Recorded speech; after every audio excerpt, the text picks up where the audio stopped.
পাহাড়ি রাস্তা ভাই, এই না হলে পাহাড়ে আসার অ্যাডভেঞ্চার। ও পুরো একদম কুয়াশা ধোঁয়াশা ফাটাফাটি। 10 মিনিট ছাড়া ছাড়া পাহাড়ের ওয়েদার চেঞ্জ হয়ে যাচ্ছে, কোথাও বৃষ্টি, কোথাও রোদ, কোথাও শুকনো ওয়েদার।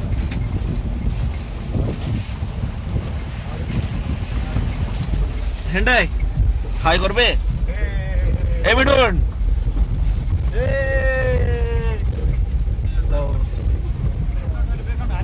এ ভেড়া এ মুরলি, আজকে সকালবেলা হাগা পরিষ্কার হয়নি বেচারা, সেই নিয়ে দুশ্চিন্তা করছে যে রাস্তা যদি পেয়ে যায়। ও ও ভাই সাহাব, কালকে রাতে বিশাল জল হয়েছে।